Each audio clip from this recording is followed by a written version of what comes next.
Yep, we're good. Okay. I'll start you.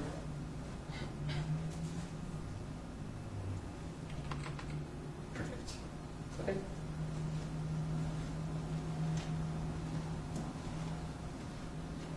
And if you want to sit down and relax, feel free, or whatever you want to do. Okay. I'll just hang out right here. Okay. My name is Derek Schultz, and I have the great pleasure of presenting Symbio to you today. In the year 1800, the famous American Johnny Appleseed said, "An apple a day keeps the doctor away."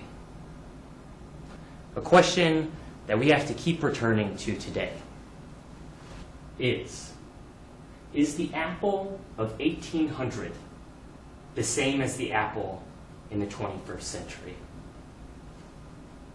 Well, in order to understand that, we actually have to understand what an apple is today.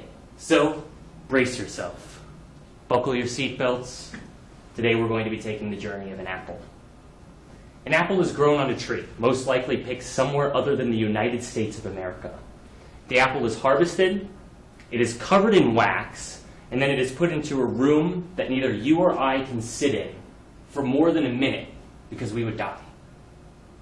After 10 full months in that room, the apple finally gets brought out of the room, gets put on a cargo shipment to the United States, finally arrives in the United States, gets put on a semi, gets shipped to St. Louis, and finally arrives at our local grocery store where we consume it. At that point, the apple is, brace yourself, 11 months old. It still looks beautiful, doesn't it? It hasn't changed a bit, on the outside at least. On the inside, however, the apple has lost all of its nutrients.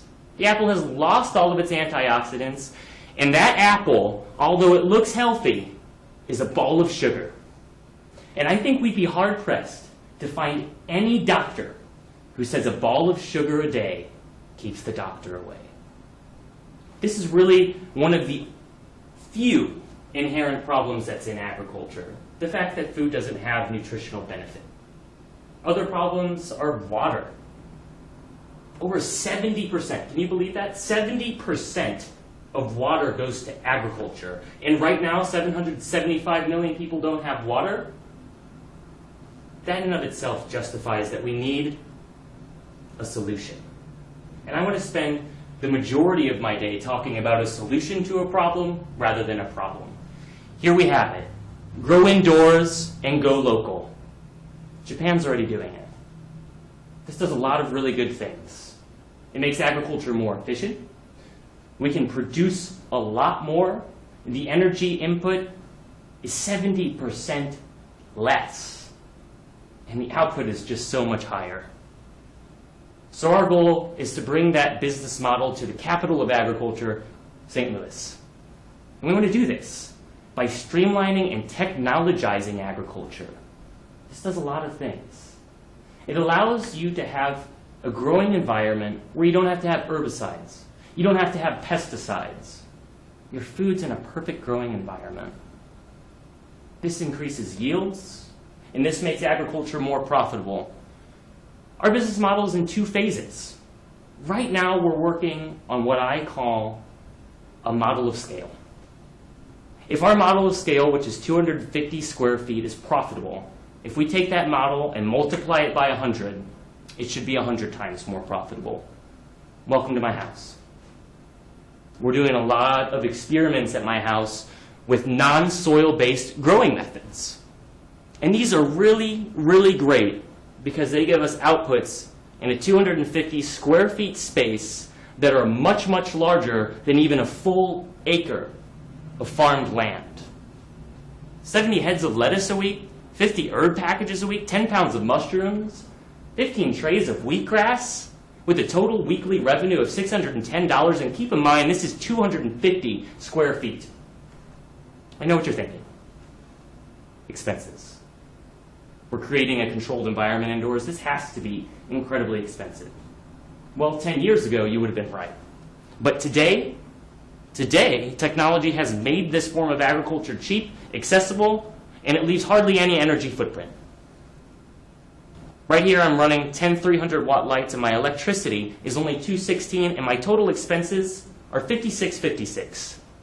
Gives me a total weekly revenue of $553.44, and brace yourself, an annual net profit of $28,847.94, and this is only 250 square feet.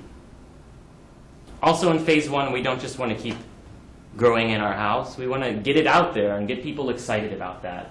And we've been thinking about different ways to do this. One way is in restaurants and businesses going in and designing an actual indoor farm for them.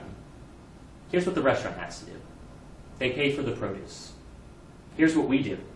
Absolutely everything else. Maintenance, harvesting, putting together the system.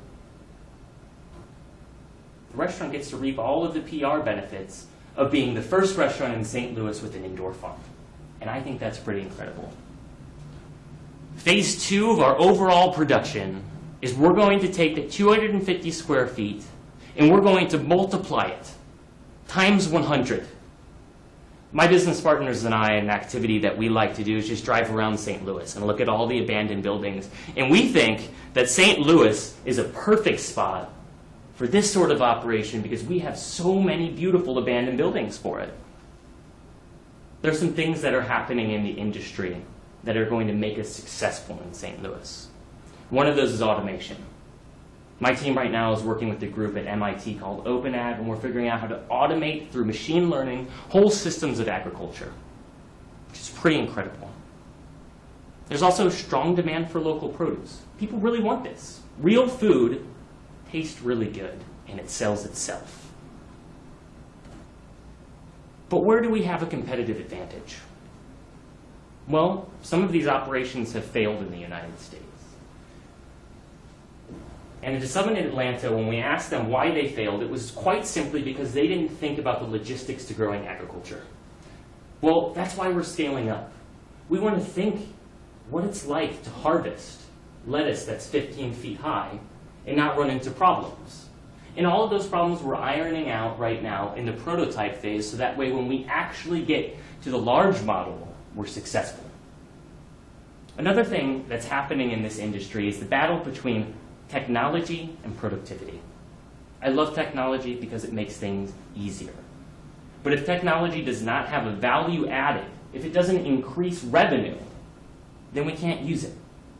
My overall goal for Symbio is to show people that this industry is profitable, to create a new industry of farmers in the United States of America, in a new industry of manufacturing.